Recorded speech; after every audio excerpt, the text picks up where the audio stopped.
Startling research shows black girls are much more likely to be punished in school than white girls. Time and time again, we've seen disturbing videos of school resource officers and teachers using violence to punish young black girls. As part of our School Matters series, we spoke to a 13-year-old who says she was dragged outside and left in the cold by her teacher in the 2nd grade. She's featured in a new documentary trying to ensure this does not happen to anyone else.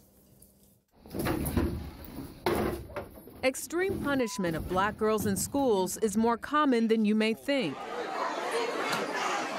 According to a 2017 study by the National Women's Law Center, black girls are more than 5 times more likely to be suspended than white girls and are 6 times more likely to be expelled. Me getting into big trouble. 13-year-old Samaya Dillard and her family are not surprised by those numbers. Samaya's story was featured in a new documentary called Push Out: The Criminalization of Black Girls in Schools.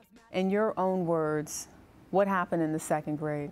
I was basically bullied or felt bullied by my teacher. She said in 2nd grade, an argument with another student led to her teacher dragging Samaya outside.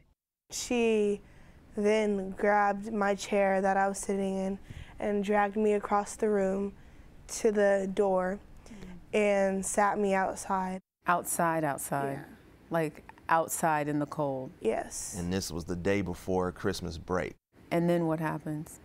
I just decided to leave. Their story made the local news in Sacramento. A 2nd grade girl walked away from her Newtown school and no one knew where she was for more than 2 hours. You were near a freeway. In the documentary, you say everything could be easier if I just jumped. Yeah. You thought about ending your life at the age of 7.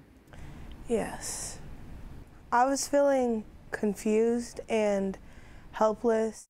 Samaya's parents settled a lawsuit against the school and the teacher. The school district issued a statement saying, in part, "We hope that her story and the stories of others will help other districts as it continues to help us."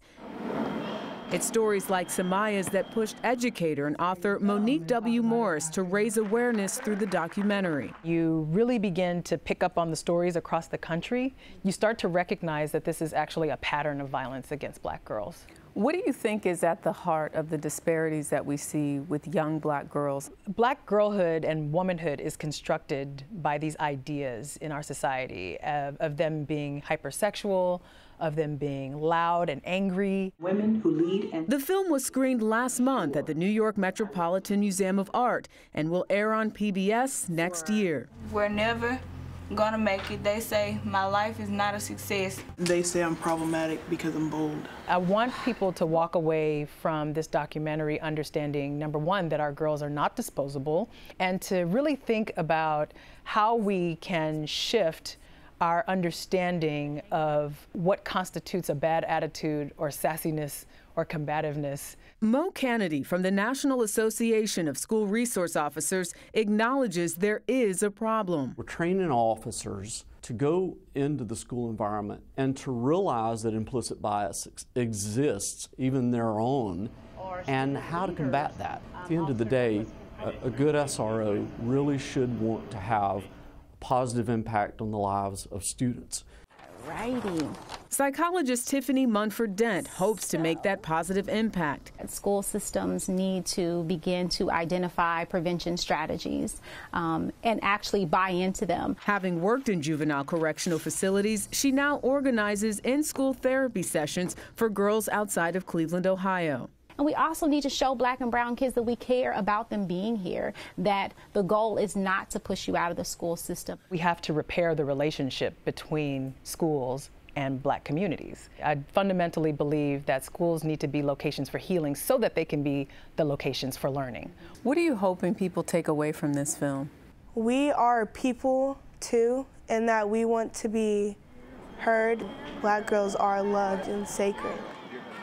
Morris said she has interviewed more than 150 girls, educators, and justice professionals and visited more than 30 communities throughout her career doing this research. You know, it started off with her book, and she really talks a lot about black feminine identity and just how it has been constructed in a way that you know, you're not surprised that they're treated differently. Black girls are treated differently in school. Way differently, according to those numbers. We Yes. see the videos, we cover them on the air here, and you think, I wonder if there's a trend here. There is a trend. Yeah. So I think just exposing that in her PBS documentary, she's hitting at the very all least, schools, at the very least, having a platforms. conversation about it is really important. Everything starts with the conversation. Yeah. And everyone seems to be on board now, so maybe a follow-up to see if things actually change. All right. All right. Thank you very much.